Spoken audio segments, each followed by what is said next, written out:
Donc, ce qu'on va faire là, j'espère que certains d'entre vous ont pu suivre le live sur Facebook qu'Igal a fait, histoire de vous montrer un petit peu où est-ce qu'on en est. Donc ici, on est en train de tout installer. Donc voilà, bienvenue sur un flux qui là maintenant va plus décrocher. On va commencer sur Facebook et puis on fera le lien après sur nos propres outils. Donc je vais accueillir dans pas longtemps quand il sera disponible. Donc je disais pour ceux qui ont vu les animaux fantastiques, c'est un peu notre Newt à nous, Moff, et au lieu de que ce soit des animaux, c'est des bêtes qui parlent dans un langage qui parle le code, voilà. Donc cette année, c'est un petit peu différent. On a voulu changer un petit peu, on a fait plus d'interactivité, surtout les flux sont beaucoup plus chargés. On reçoit pas mal de gens en mode table ronde, etc. Et on a aussi fait venir des gens qui sont beaucoup de chercheurs et qui vont nous expliquer des tas de choses. Notamment, on est en partenariat avec l'INRA et on est très très fiers de ça. Donc voilà, on a donc des soirées qui vont être fournies, on a un programme énorme. Je n'ai pas raconté le nombre d'heures, mais en tout cas, la majorité des flux vont commencer à 10h et finiront à 2h du matin. Et puis ici, bien entendu, c'est non-stop. Et puis il y en a certains qui diront encore plus tard dans la nuit. Et puis sur pas mal de flux aussi, on vous a prévu, donc on a pas mal travaillé dessus. Sur des diffusions de films, parce que notamment sur le flux Ciné Fandom, du coup on travaillé un petit peu sur l'histoire du cinéma, etc. Donc voilà, il y aura une présentation tout à l'heure sur le flux cinéma, des films qui vont suivre pour la nuit. Donc voilà, Moff est avec nous. Donc est-ce que tu viens de nous expliquer un petit peu les bêtes bizarres dans un langage que nous humains on peut comprendre un petit peu? Alors, salut tout le monde déjà. Alors, pour résumer, qu'est-ce qui s'est passé? Donc, en gros, l'année dernière, on a eu un souci avec là où a lieu l'événement, Mutinerie. C'est que, en fait, on a eu tellement besoin d'utiliser le réseau à fond qu'on a atteint les limites de leur installation. Et de notre côté, on ne pouvait pas contrôler non plus qu'est-ce qui passait ou pas. On a eu un ordi vérolé qui a bien foutu la merde. Et on n'avait pas les outils pour pouvoir l'éjecter de là et le détecter rapidement. Donc cette année, les choses ont un peu évolué. Donc là... C'est le moment où vous perdiez des paquets. Oui, exactement. Vous passiez en disant on perd des paquets, il y a une hémorragie de paquets. Donc samedi matin, depuis 2 heures, plus incapable d'avoir internet, il n'y a plus rien qui passe. La 3G, on peut toujours rêver dans Paris. Et tout est censé commencer à 10h. Et puis voilà, donc ça a fini en recablage général, machin. Et puis par hasard, on a fini par tomber sur le bon ordi. Et après, ça allait mieux. Mais bon, du coup, le résultat, c'est que on s'est dit, il va falloir qu'on pose notre propre réseau. Donc, c'est ce qu'on a fait. Et donc, là, on a tiré des câbles avec nos petits tourets et puis du petit sertissage. On a aussi maintenant des serveurs, des machines serveurs qui sont à nous, qui sont posées dans une cabine juste à côté, donc il y a un serveur de stockage, il y a un routeur et il y a 4 machines très puissantes qui vont servir en fait de réencodage en live pour avoir différents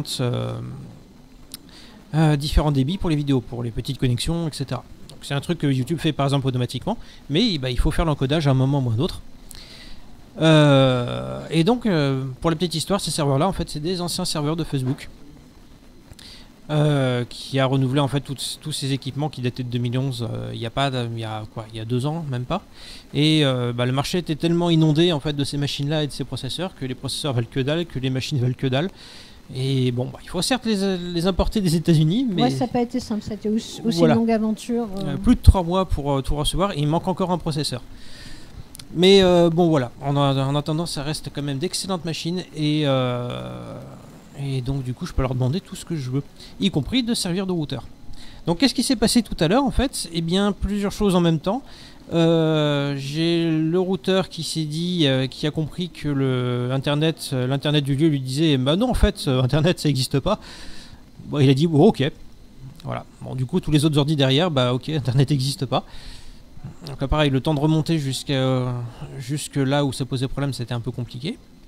Ensuite, le serveur de stockage, alors que ça fait 2 semaines que je l'utilise et que justement pour être sûr que ça crame pas le jour J, il a cramé. Donc là je vais devoir le sortir et voir qu'est-ce qu'il veut pas, mais il boot même pas en fait, hein, c'est pour vous dire. Qu'est-ce qu'il y a d'autre? Ah oui, et puis donc il y avait la virtualisation sur un ordinateur qui permettait en théorie de ne plus s'embêter à avoir une machine, enfin des montages complexes entre 2 ordinateurs pour avoir du son dans tous les sens, pour les Skype, etc. L'idée c'était que tout était sur la même machine et puis qu'est-ce qu'il dit là? Reconnexion.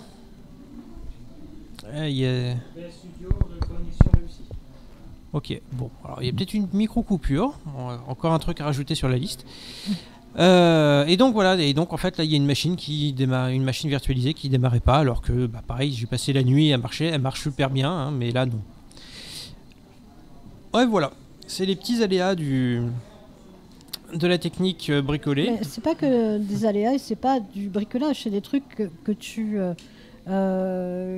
conçois, que tu réinventes, c'est des choses qui n'existent pas. Alors forcément, c'est challenge. C'est vrai que s'il y a des gens qui veulent vraiment discuter de ça, on a des gens super pointus sur le sujet. Nous, on est devant la caméra et on fait les guignols. En fait, ce qui est vachement passionnant, c'est toute la technique qu'il y a derrière. Et puis voilà. Après, il y a des choses, on ne peut pas savoir la compatibilité de certains trucs. Parce que moi, ce que je sais, c'est que Moff, ces derniers jours, il a passé son temps à mettre la configuration en place et puis à la casser exprès pour tenter de détecter tout ce qui... Dans tous les sens en plus. Voilà. Hein. Et voilà, il a tapé dessus tout ce qu'il a pu. Bon, et voilà. Et au final, il y a des choses qui ne fonctionnent pas. Et c'est vrai qu'ici, le lieu... C'est un lieu de travail. C'est relativement simple ce qui est demandé. C'est-à-dire que, grosso modo, ce qui est demandé, c'est une trottinette. Hein. Les gens, ils connectent leur ordi, ils travaillent dessus. Souvent, ils font de la bureautique, d'ailleurs. D'ailleurs, la première année, en 2014, quand on a fait le live, ils ont envoyé un petit graphique de la consommation Internet des derniers jours et puis du week-end où on était là. Les derniers jours, c'est une toute petite ligne en bas. Et puis alors, nous, on est arrivé. Hop, 40 mégabits. Voilà, c'est ça. Et donc, il y a des choses qui n'ont peut-être pas été bien testées. Enfin, voilà, parce qu'il n'y en a pas besoin. Nous, on arrive, en fait, c'est une trottinette. On arrive avec un croiseur. C'est exactement ça. Voilà, et on croiseur amiral, et on fait OK, on arrive. Et nous, sur le croiseur amiral qu'on vient de construire de nos mains, parce qu'en fait c'est du tiny house auto-construit, on est là, oh putain, on va y arriver, passer en manuel. Forcément, il y a des bugs des fois. Mais n'empêche que le travail qu'ils font est juste génial. Et donc je pense que vous allez y passer la nuit là. Probablement, parce que honnêtement là du coup tout ce qui était prévu est tombé par terre, donc on va reprendre les petits mais bouts, ça, c'est parce que les recoller. Tu dis toujours ça et puis au final c'est un petit truc et vous trouvez. Ah oui, non, complètement. Et les petits bouts ils marchent bien en plus, hein. Il faut juste qu'ils veuillent bien se remettre ensemble. C'est un peu comme du sable. Tu le regroupes, voilà, et puis après tu mets de l'eau et puis t'attends que ça tienne. Là, c'est comme l'année dernière, on a vu un truc génial, c'est qu'on s'était branché dans une prise Ethernet et qu'il n'y avait pas de câble derrière la prise. Et on a passé 10 minutes à comprendre pourquoi il n'y avait pas du net. Voilà. Et le Dieu dit, mais on n'en a jamais besoin. Ça n'a pas dû être fait, mais on n'était même pas au courant. Bon, voilà. Voilà. Bon, ça fait partie des trucs fun, mais honnêtement, malgré tout, c'est éprouvant sur le moment, mais c'est vachement intéressant et c'est passionnant en fait de pouvoir mettre en route du matériel qui n'est pas forcément prévu pour ce genre de choses et arriver à en tirer le meilleur. Donc là, par exemple, un autre exemple, les caméras qu'on utilise habituellement, hier j'ai dû en modifier les 2 dernières qui nous restaient pour que le focus il se fasse à bonne distance, sinon c'était tout flou. Et par hasard, je teste sans la vitre en plastique et puis et là en fait c'est la révélation. Les couleurs étaient correctes et plus grises. Voilà. Totalement par hasard. Donc du coup j'ai passé 10 minutes à enlever tous les caches sur les caméras parce que d'un seul coup c'était vachement plus intéressant. Donc là je crois qu'on leur fait cracher absolument le maximum qui est possible et imaginable de ces caméras. Tiens, il y a Gaël qui vient.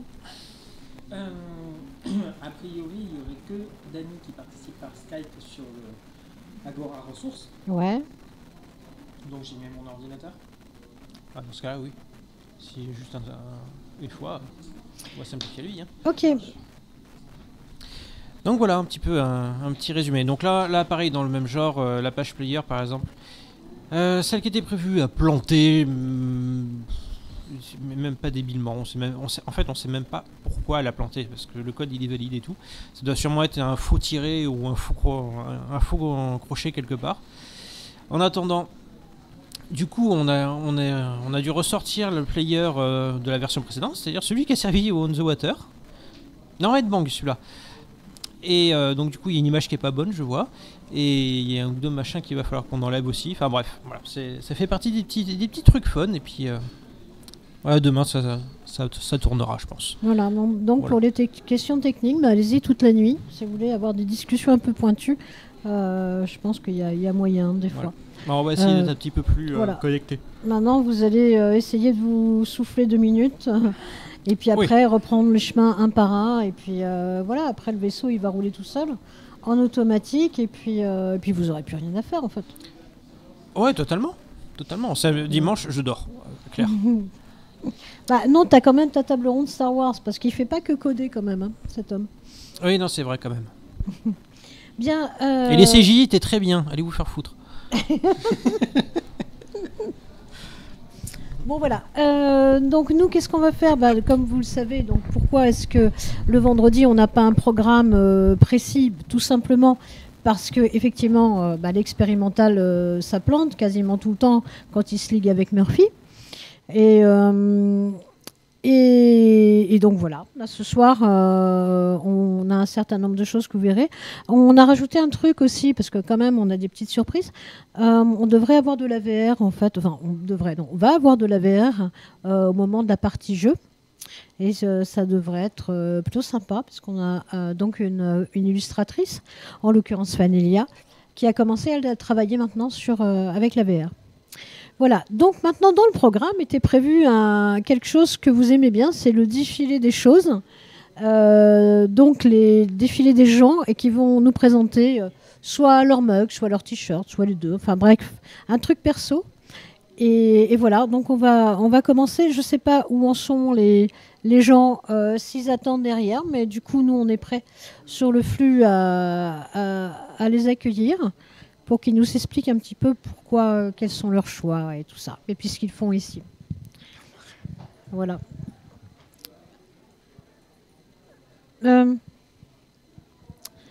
Du coup, j'attends de voir des gens. Je me sens un peu dans le désert, là. Alors, qu'est-ce que tu nous... Ah, il y a des questions? D'accord. Ah, c'est chouette.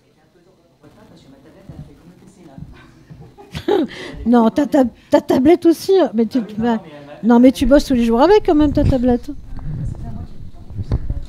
Elle a fait sa mise à jour en fait. Tu te tiens le micro si tu veux. Alors, oh ça va. Your battery is running low. 8%. On répond aux questions. Branche-toi à la place de la mienne. La tienne, c'est quoi la tienne? Celle-là. Ça, ouais. Pas tout le flux. Couper tout le flux, ça arrivera jamais ça. D'ailleurs, on n'a pas mis d'onduleur sur cet ordi-là. On aurait dû. Alors, donc du coup, j'ai les questions du module Ask en dessous. Si vous êtes sur YouTube, venez sur le site, c'est mieux. Il y a l'IRC et vous pouvez poser des questions. Non, je croyais que tu avais besoin d'aide. Oh non, c'est bon. Alors, voyons voir.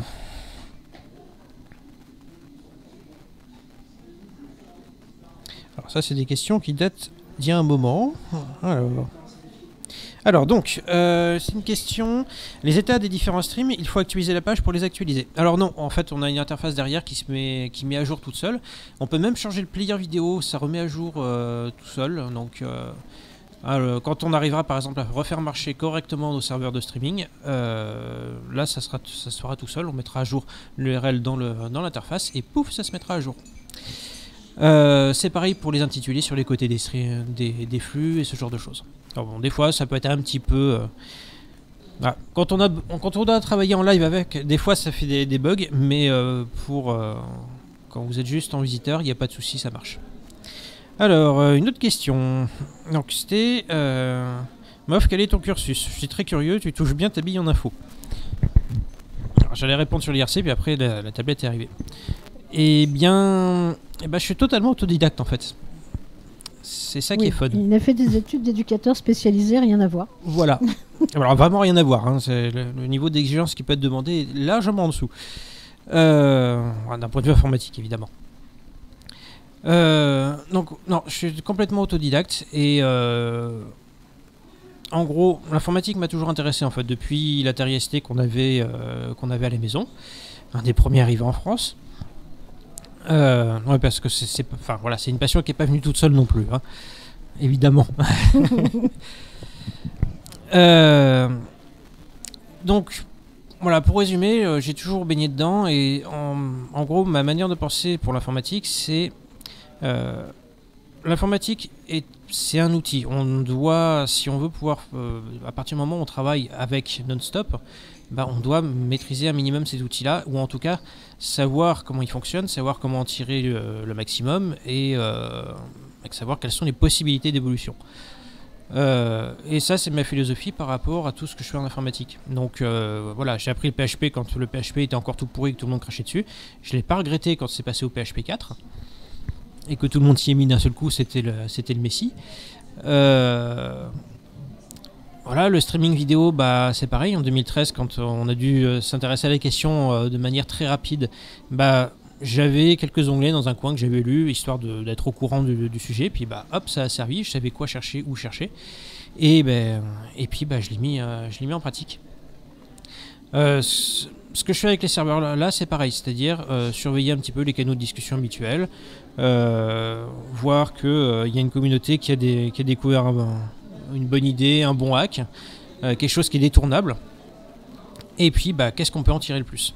Et ça pareil, c'est du matériel doit être hacké et doit être poussé à son maximum pour en tirer tout ce qu'on peut imaginer. C'est ce que j'ai fait avec les serveurs, c'est ce que j'ai fait avec les caméras qui sont découpées, c'est la gestion des DNS par exemple, je savais vaguement à quoi ça ressemblait il y a une semaine. Bon, après quelques lectures longues et complètes sur le sujet, je suis un peu plus installé sur les questions. Je me suis retrouvé, pareil sur le streaming vidéo, je me suis retrouvé à lire une thèse sur le streaming vidéo et voilà, j'ai trouvé ça chiant en fait. Et vraiment, sans me la péter, j'ai pu me dire non, là non, ça marche pas. Bref. Autre question, à quoi te sert la virtualisation? Alors, la virtualisation, c'est simple.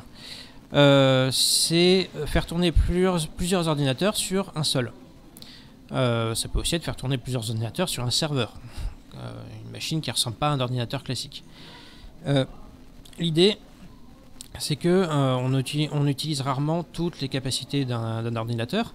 Et si on pouvait partager ces capacités de calcul, de stockage, de mémoire, etc., on pourrait faire tourner plus de machines, plus de possibilités. Et donc c'est ce que je fais là, c'est-à-dire qu'un seul de nos ordinateurs là, en théorie, permet du coup de faire tourner 2 machines. Et ça sans rajouter quelque chose de particulier dedans. Ça fait beaucoup de périphériques USB connectés dessus. Mais du coup, on peut, au lieu d'avoir une machine qui est une autre machine physique qui peut cramer, qui peut tomber en panne, en théorie, on a quelque chose de fiable. Je dis bien en théorie. Ça a été fiable pendant 3 semaines. Hein. Je ne sais pas pourquoi ça n'a pas été là. Et au final, ça marche sans problème parce que du coup, gérer les Skype, ça ne demande pas de puissance particulière. Ça demande une sortie vidéo, une entrée son, un clavier, une souris. Du coup, en virtualisant, ça permet d'avoir ça sans avoir à payer toute une machine qui va derrière. Et à côté de ça, il y a la machine pour le streaming qui, elle, faut que tourne à fond et qui prend que 80% des ressources. Et tout va bien. C'est ce que je fais pareil avec les serveurs, où j'ai virtualisé plusieurs Windows. qui me servent soit pour avec un autre logiciel de streaming pour pouvoir mettre les overlays, ce genre de choses, soit pour faire de la gestion. J'ai plus qu'à connecter un écran à distance et puis voilà. La virtualisation, c'est vraiment ça, c'est-à-dire se départir complètement du support physique qui est l'ordinateur, la boîte la boîte que tout le monde connaît, et l'adapter à ce qu'on veut exactement. Donc pareil, voilà, faire un routeur, ça demande aucune ressource, mais avoir toute une machine qui n'est dédiée qu'à ça, c'est très cher pour juste l'utilisation qu'on veut en faire là. Oui, parce que nous on fait des one shot, donc enfin on n'a Voilà. pas les moyens quoi, de toute façon de.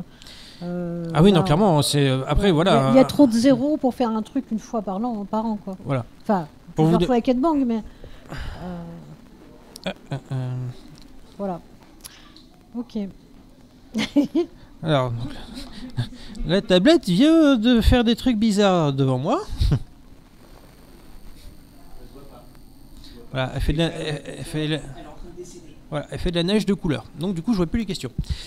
Bah, du coup, on va passer au défilé de mug. Bah ouais, du coup, Et je vois puis, je vois que ça se tasse. Par contre, comme il y a eu pas mal de questions, j'avoue que ça nous fait vachement plaisir parce Ouais. que Ça, pour le coup, voilà, on essaiera peut-être de revenir tout à l'heure quand ça sera plus calme. Ouais. De toute façon, voilà, j'essaierai de repasser au calme. Il y a toute la nuit, et puis passer un peu plus, être un peu plus connecté sur l'IRC officiellement aussi. En général, je suis sur le compte Geek Ferries, mais j'indique toujours MOF devant si c'est moi qui parle. Voilà. Bon, la tablette reboot, elle n'est pas complètement morte. Mais Windows est en train de se réparer. Ok. C'est à peu près la même chose. Bah, de toute façon, là, il y a plein de gens qui attendent. Donc, on a fait une file Voilà. pour le défilé des mugs. Bah, je suis désolée, Mof. Il n'y a pas de souci. Bon, voilà. Bah écoutez, je vous dis à tout à l'heure, tout de Puis, suite. bah, et puis, bonne chance bon à défilé. toi et puis à Lolo aussi qui est en train de bosser là-dessus.